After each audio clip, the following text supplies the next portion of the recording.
Students, and welcome to week 9. This is going to be a little video to show more importantly new students, but if you are returning and you maybe forgot about the gizmos or you did not register in a previous quarter, this is a video to show you how to set up your Gizmo account that we will be using most likely once a week, maybe twice, depending on the material we're learning. So it's important that you have this set up to use for my class, and it'll be used for the remainder of the year too, so it's not something that goes away. If you notice on the left, there's the Word document. That is our week 9 online lab, AirTrack Gizmo. It is going to be an online tutorial lab that you will do using Explore Learning, aka Gizmos. And if you have never used this before, there is something you have to do in order to enroll in the class, as well as make your own account to access it. So if you are going to be using the gizmos, first things first, you have to go to explorelearning.com. The link is given to you at the top on the left as well. And then when you get here, you'll notice this login enroll area towards the top right of Explore Learning. So if I click on that, I already have my registration. However, if you're new and you have not yet made an account, you need to copy and paste this code right here. This is the class code into the student class enrollment right here at the bottom, and then click enroll in class. And that will allow you to continue moving forward setting up your account. Now, I do suggest that you use the same Minos username and password that you would use for your classes. And then this way, it's less for you to have to remember. And you can always set it up to remember in the browser as well. However, I will leave that up to you if that is your preference. So I'm going to log in using the teacher access. Now, when my screen loads, you'll notice that it's a little bit different than what you might see. And simply because I have the teacher access versus the student access. So when you get in here, you will already be loaded into the Minos physics class. And then it should have some actual saved gizmos below it. Now, in order to do the AirTrack Gizmo, we have to find that gizmo. So we have to scroll down until we find it. And my scroller's being slow.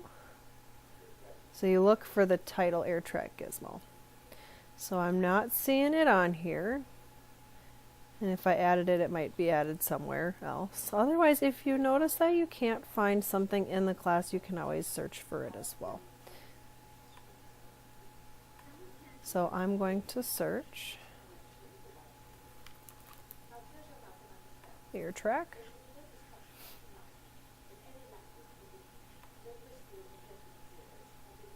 And then I'm going to add this to the class, so hopefully it'll pop up for all students. Now, if we get to a gizmo, we can hover over it and it'll say Launch Gizmo. And that will open the simulation that you'll be using. And then once you have that set up, you can actually begin filling out your Word document. So whenever we do gizmos, there's always going to be a prior knowledge question area. And there's also going to be a gizmo warm-up, just to make it more easy for you to access the gizmo, play around with it, and things like that. So this gizmo is going to be focused on momentum, and specifically the conservation of momentum when it comes to collisions. You're going to have 2 gliders. You have a red one, which is glider 1, and then a blue one, which is glider 2. So those will coincide with, if ever you see glider 1, the red one labeled 1 as a glider, that would be glider 1, and then the blue would be glider 2. And then you'll notice you have the ability to change the mass of 1 and the velocity of 1, or M1, V1. And then same thing with the blue, you can change the mass of the blue glider or the velocity of the blue glider. So you need to know what these variables stand for. So remember, when we say the term variable, that means whatever letter that has been chosen to represent a given numerical amount or quantity. So M is usually for mass, and V is for velocity. And those are going to be regular throughout physics, so it's not something that changes. And then as you go through, you'll follow the steps and information that it asks you to do. And then eventually you'll get to the point where you talk about the momentum before a collision and after the collision. And then also if you want to see vectors, those are also very helpful visuals. And again, remember vectors as a review for some students. Vectors are quantities that have magnitude as well as direction. So usually if we have any type of vector, whether it's velocity or momentum, it's going to have an arrow, and the length of the arrow will show the magnitude, and where the arrow points, or the head of the arrow, wherever that's directed, that's the direction of that vector. So another little piece of review. And then when you go through the Gizmo, you have activity A and activity B. Sometimes Gizmos will have an activity C, however this one only has A and B. And you'll go through and do those all together, and it kind of builds as we go and introduces the collision equation that we will use, and we will definitely be seeing that more when we do the practice problems.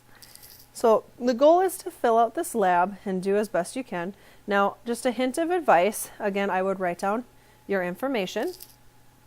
If you have a username and a password that's different than your Minos account, I would write that down. Otherwise, you might not have to have so many things written down. So again, that's why I recommend the Minos username and password. And then you're going to fill out all parts of this lab. And then remember, if you are filling out any numerical data, if you're putting a quantity or a number as an answer, you should have a unit. It's very rare in physics that we're going to have numbers that don't have units that go with. So make sure that you include the units with your answers, otherwise I do dock points for that.